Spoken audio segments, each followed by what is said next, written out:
네, 강선우 여성가족부 장관 후보자가 조금 전에 전격 사퇴를 했습니다.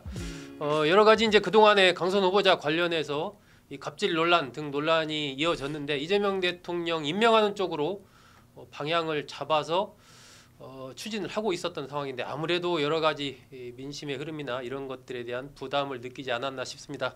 자, 오늘 또 김준일 시사평론가, 강전의 국민의힘 대변인과 함께 생생 시사 토크 이 문제부터 시작해 보겠습니다. 인사청문 보고서를 재송부해달라 24일까지 그렇죠. 이렇게 해서 빠르게 25일쯤에는 임명을 강행하지 않겠느냐 이런 이야기들이 있었는데 오늘 전격적으로 사퇴를 했어요. 좀 늦었죠. 사실 늦었다. 조금이 아니라 많이 늦었다라고 생각을 합니다. 결국에는 강선우 후보자 스스로가 좀 버티고 대통령실에서 이진숙 후보자는 지명 철회를 했잖아요. 아마 그분도 저는 자진 사퇴를 안 하겠다라고 했기 때문에 지명 철회까지 가지 않았나라고 생각을 하는데 우상호 정무수석 얘기했어요. 본인 원하는 대로 해줬다. 지명 철회를. 그렇죠. 그러니까 어쨌든 지금 대통령실 입장에서는 이번에 이분이 낙마를 했을 때 향후의 정치적 생명 이게 완전히 끊어질 수 있다는 부분을 고려를 했을 거고 그리고 뭐 동료 의원들도 민주당 의원들도 마찬가지가 아니었을까 생각합니다. 근데 당원들께서도 가만히 계시지 않았어요. 아마 강선우 후보자가 마음을 이렇게 돌린 데에는 뭐 당이나 이렇게 대통령실에서의 압박보다는 당원들께서 스스로 내려놓으라는 목소리가 너무 컸기 때문에 내려놓으신 것이 아닌가 생각합니다. 하여튼 너무 많이 늦었어요. 네, 시점이 많이 늦었다. 자, 김준일 평론가는 어떻게 보십니까? 뭐 아주 많이 늦은 거 아니고 약간 늦었다.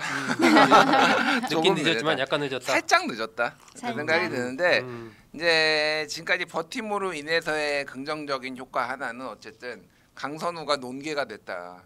모든 이슈들을 다른 후보자들 다 빨아들이고 이제 본인이 다 끝났는데 이게 굉장히 공교로운 게 뭐냐면은 이명박 정부 때부터 1기 내각 때 매번 그 모든 정권마다 낙마자가 3명씩 나왔어요. 이명박 때도 3명, 박근혜 때도 3명, 문재인 때, 윤석열 때 다 3명씩 나왔거든요. 근데 2명으로 막았잖아요. 선방한 거다 일단. 이재명 정부에서는 2명으로 막았으면 선방한 거다 이렇게 볼 수 있을 것 같고 지금 정의당이 원내 정당이 아니잖아요.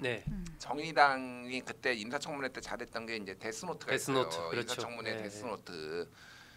저라도 데스노트를 해야 되겠다 그 생각이 들어요. 민주당 지지자들이 그 강선우 스스로 거취를 결정해라 이게 더 많았어요. 왜 강선우를 공격하냐 뭐 이런 거보다 강선우 죽어도 사수해야 돼 이런 거보다 부담된다. 정부에 부담된다. 네가 그냥 사퇴해라 이런 여론이 훨씬 지지자들한테도 많았고 오늘 또 여론조사가 하나가 나왔어요. 그 스트레이트 뉴스가 이제 조원 CNI 이렇게 의뢰해가지고 나온 건데 강선우가 매우 부적합이 44.6, 부적합 15.5에서 부적합 전체가 60점이에요.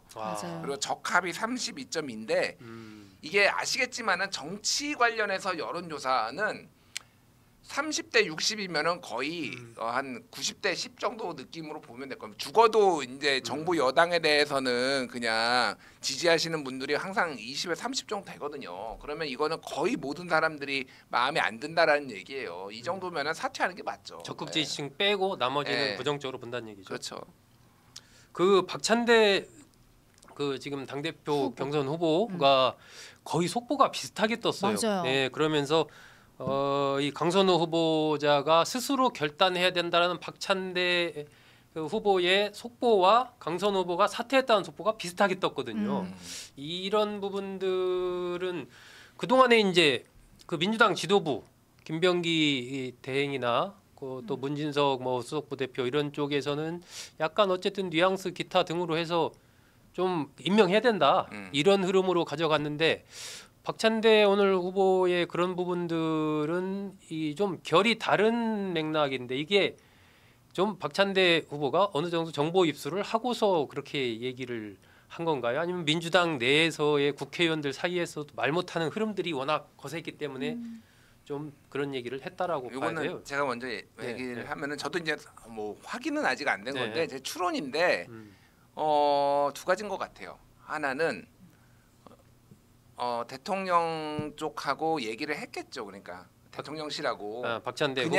그냥 나왔을 리가 없어. 거의 10분 간격으로 됐거든요. 그러니까요. 예, 박찬대 이제 가슴 아프지만은 결단해주길 바란다라고 했다라는 거는 이거는 박찬대 의원이 먼저 용산 쪽에 정부로 입수를 해서 이렇게 설득을 했다라고 보는 게 맞을 거예요. 대통령의 뜻이다 사실상. 그렇게 될 것 같다. 예, 이렇게 해줘라. 이게 대통령의 뜻이다라고 얘기를 한 거고 또한 그 맥락이 있는 거고 하나는 이게 이제 이 당대표 선거에 지금 활용을 한 것 같아요. 제가 보니까. 왜냐하면은 정청래 후보는 강선우 지켜야지 이렇게 나갔거든요. 그렇죠. 직접 뭐 세게 얘기했었죠. 자 그런데 이제 이게 저는 당대표 선거에 좀 영향을 줄 수도 있다고 봐요. 이 사안이. 왜 그러냐면은 어떤 식으로? 예.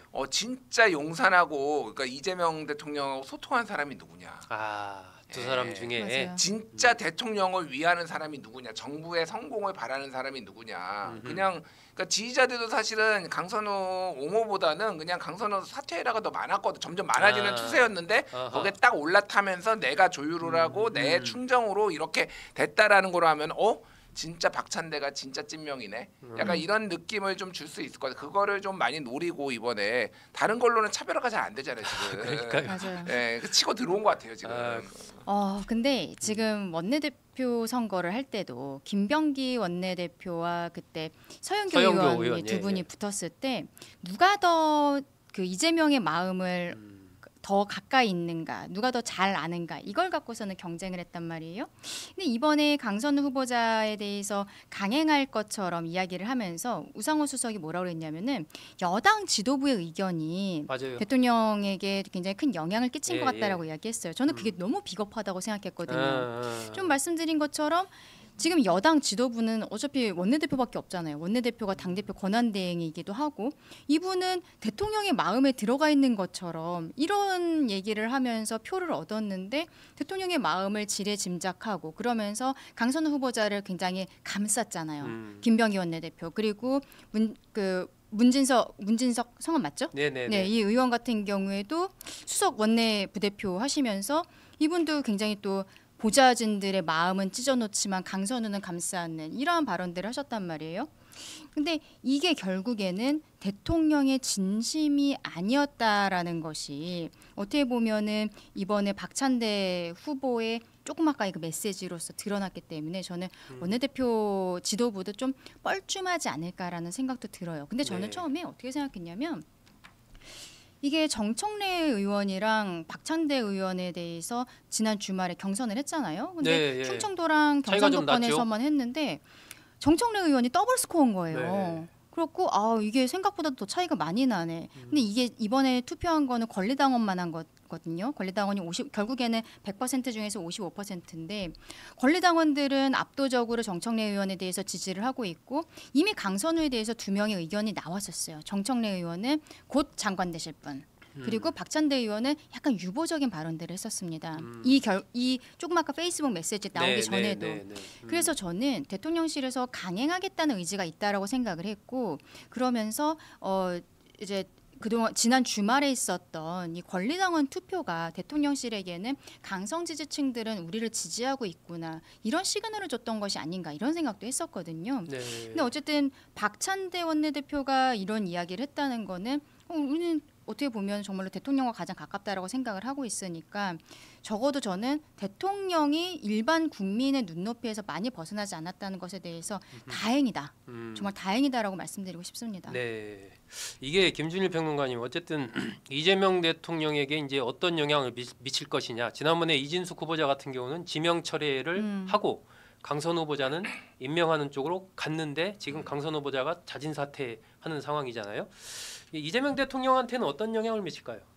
근데 아까 말씀드렸지만은 역대 정부에서 다 1기 내각에서만 3명씩 낙마를 했어요. 그냥 이게 사람들이 보기에는 그냥 원래 이런가 보다. 원래 검증하다 보면은 좀 부족한 것도 있어서 낙마를 보는 게 좀 일상적인 것 같아요. 물론 그때도 모든 정부마다 약간의 소폭의 지지율 하락이 있었어요. 그때 당시에도. 그러니까 뭐 조정이 있겠지만은 이것 때문에 뭐 굉장히 정권이 위기에 빠지거나 뭐 팍 떨어지거나 지지율이 그러지는 않을 거라고 보고 대통령 국정수행 지지율 여러 여론조사를 봐도 긍정 평가의 1위 뭐 갤럽이나 이런 거 보면은 1위가 경제 민생이에요. 아하. 예, 그러니까 경제 잘한다.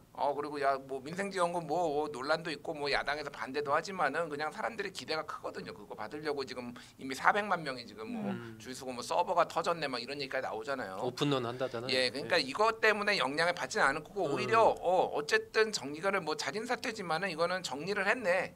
그래도 마이크를 알아먹네. 약간 그 냉담해지려고 했던 사람들이 다시 돌아올 것 같아요. 그래서 이제 저는 이거를 좀 민주당이 그 이후에 조금만 더 이제 잘 수습했으면 좋겠어요. 어쨌든 갑질 정당의 이미지가 있잖아요. 뭐 이게 민주당만의 문제는 아니고 다 정치권 전반이지만은 네. 그러면은 이 화가 난 보좌진들의 좀 달래면서 어떻게 하겠다 이런 대책 정도는 나와주면은 이 이슈에서는 그냥 웬만하면 탈출할 거라고 좀 봅니다. 그러니까 이 이슈가 네. 지금 제가 아까 늦었다라고 말씀드린 게 민주당 지도부까지 여기에 합세하면서 강선우 후보자를 끌어안는 이런 모습을 이미 국민들께 보여드렸기 때문에 민주당은 그동안에 보수 정당에 비해서 사회적 약자 인권 이런 것에 대해서 우리가 더 예민하게 받아들이고 있습니다. 이런 것들을 계속 어떻게 보면 어필을 해온 정당이란 말이에요. 근데 과거에 박원순 전 서울시장 때도 피해 호소인이라는 단어를 사용을 했었잖아요. 그리고 피해 호소인. 피해 호소인, 예. 피해 호소인이라는 단어를 썼었고 그 중에 한 명이 또 강선우 후보자이기도 했었고 그리고 이번에도 강선우 후보자 지명할 때 사회적 약자의 권익 보장을 위해 활동한 네. 정책 전문가 대통령실에서 그렇게 발표를 했는데 사회적 약자의 권익을 침해했던 당사자인 거예요. 이런 것들이 민주당에게는 어쨌든 결과적으로 참 다행이다라고 저도 생각을 합니다만 좀 뼈아플 거예요. 지도부까지 합쳐서 이 강선우를 보호하겠다라고 나왔었던 네. 표현들 네. 이런 것들이 결국에는 박제가 될 거거든요. 아쉬운 부분들이 있습니다. 그러니까 이거는 하나 얘기를 해야 될 것 같은 게 문진석 의원 네네. 원내 수석부 대표 인터뷰 안 하시는 게 낫겠다. 그러니까요. 이분 얘기 아니, 때문에 불이 더 붙었잖아요. 그러니까 이번에 이게- 김영진 의원이랑 문진석 원내수석 부대표랑 같은 7인의 멤버지만 이번 사안에 대해서는 입장이 완전히 달랐어요. 아니 그러니까 입장이 다른 게 문제가 아니라 이 인터뷰 스킬이라든지 이게 오히려 나는 그 인터뷰하는 걸 보면서 이분 순진한데 약간 이런 생각까지 들었어요. 그러니까 이게 어떻게 보도가 되고 어떻게 이게 파장이 확산되는지에 대해서 잘 이해를 못 하시는구나. 개념이 없구나. 아마추어 같다. 솔직히 이런 생각이 들었어요. 오늘 10대 1간지 사설이 다 문진석 얘기를 썼어요. 지금 왜 이게 강선우 사퇴하라고 하면서 문진석 의원의 그 얘기 동지적 관계 비대도 강선우 의원이 가서 그 보좌진 비대도 고쳐줘야지 무슨 얘기입니까? 그러니까 그런 표현을 아예 안 쓰는 게 나아요. 그러니까 무슨 뭐 동지적 관계네 특수한 관계네 그게 아니라 그냥 부족한 점이 있는 거 알고 있지만은 이런 뭐 그런 전공에 대해서 가족학을 뭐 전공해서 이런 게 있다라는 거 그냥 그런 얘기만 하는 게 낫고 근데 뭔가를 설명을 더 하려고 하고 다른 얘기를 하려고 하면은 그렇게 사고가 나는 거예요. 제가 뭐예요. 이 아까 뭐 잠깐 얘기하긴 했는데 민주당 지도부가 대통령실과의 관계 속에서 이번에 이러한 부분에서의 민심을 과연 제대로 전달을 했느냐. 그렇죠. 그러니까 이것은 향후에 대통령실과 민주당의 관계와 관련해서도 중요한 부분인데 두 분이 아까 잠깐 말씀하셨지만 김병기 대행이나 문진석 원내수석표 등등은 어쨌든 적극적으로 임명해야 된다는 쪽이었단 말이에요. 그런데 결과적으로 봤을 때는 이게 지금 민심의 흐름이나 최종적인 결과와도 좀 어긋난 그런 식이 돼버렸잖아요. 그러니까 이거는 저 잠깐 얼굴 모자이크 해주시고 윤석열 대통령 때 수직적 당정 관계 해소하지 못했던 저희 당 지도부의 모습 보는 것 같았어요. 그때 민심이 그렇게 나쁜데도 제대로 대통령께 직언하지 못했었던 모습들. 근데 이번에 강선우 후보자 정말 민심 안 좋았었거든요. 근데 지도부가 지금 지도부 김병기 원내대표랑 이 지도부가 끌어안고 있는 거예요. 그러니까 결국 대통령실에서는 여당 지도부의 의견에 영향을 받았다 이런 이야기를 하고 있어요. 네.